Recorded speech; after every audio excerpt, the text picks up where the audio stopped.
राम राम दोस्तों। तो गाइज़ आज हम डिस्कस करने वाले हैं एक टॉपिक पे जो कि बहुत ही ज़्यादा इस वक्त सबको परेशान कर रहा है।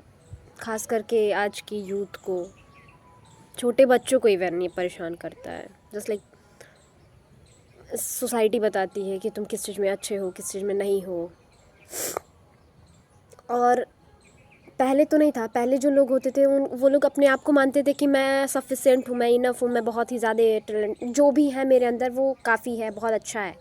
और लोग ऑप्टिमिस्टिक होते थे। आज जो है जनरेशन, उनको बता दिया जाता है कि अपने हिसाब से जो सोसाइटी ने स्टैंडर्ड सेट करके रखा है पैरामीटर्स को, वो उस हिसाब से बता देते हैं you are not good enough.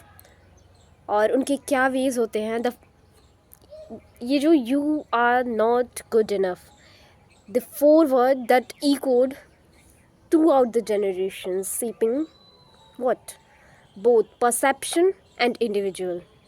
Guys, ये सबको लगता है कि you are not good enough to do this, to in this and all. ये हम या फिर कोई भी व्यक्ति कह देता है दूसरे के विषय में, लेकिन ये नहीं सोचता है कि वो उसकी परसेप्शन को, उसकी खुद की इंडिविजुअलनेस को, उसकी यूनिकनेस को वो अफेक्ट करती है बहुत ही ज़्यादा। अच्छा, उसके बाद क्या है, जो हमारी मॉडर्न कल्चर है वो कुछ पैरामीटर्स को सेट करके रखी है कि कौन सा व्यक्ति मतलब एक स्टैंडर्ड को फॉलो करता है। उसकी 4 पैरामीटर ये हैं कि वो तो ब्यूटी, इंटेलिजेंस, फिर उसकी होनी चाहिए सक्सेस और उसकी कंफॉर्मिटी। और अगर उनके पास ये है तो वो कैसे दिखने चाहिए, क्या करना चाहिए उनको, ये भी लोग बताने लगते हैं।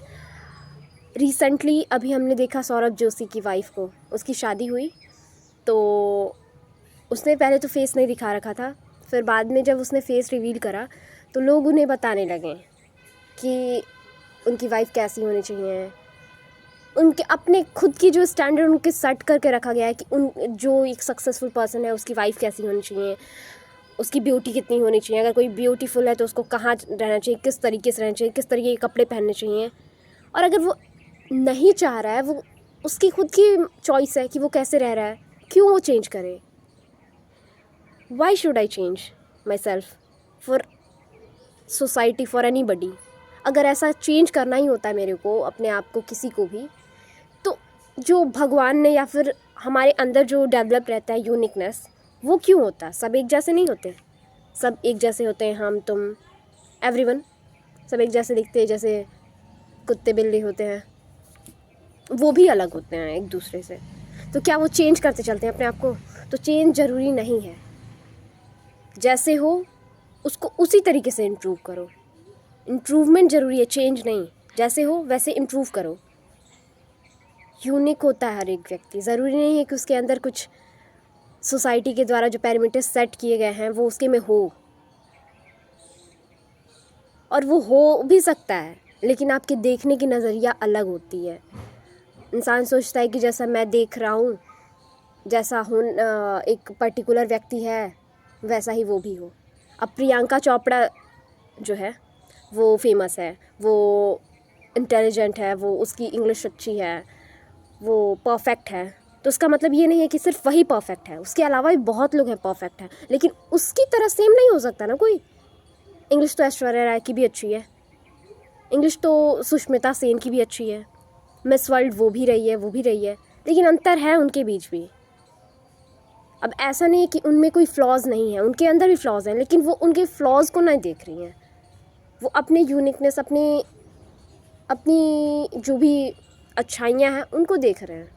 तो गाइज़, हमें भी अपनी अच्छाइयों पे फोकस करना चाहिए, ना कि जो दूसरों में अच्छा है और मेरे में बुरा है तो उस पर फोकस करके एंड देन उसके बाद अपने आप को चेंज करने की कोशिश करें। तो पता चला जहाँ हम अपने आप अपनी यूनिकनेस को इम्प्रूव करना चाहिए, उसे और इफ़ेक्टिव बनाना चाहिए, वहाँ हम चेंज अपने जो भी फ्लॉज हैं उसको चेंज करने में ही रह गए। तो गाइज़, अपने आप को परफेक्ट बनाने से अच्छा है, हर चीज़ में परफेक्ट बनाने से अच्छा है, या फिर हर चीज़ में बेटर बनाने से अच्छा है कि एक चीज़ में परफेक्ट बना लो।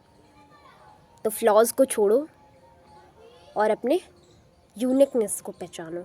जो चीज़ हमारे अंदर यूनिक है उसे इम्प्रूव करें और go ahead. Thank you for watching my video. Like, share and subscribe for more such videos. Thank you.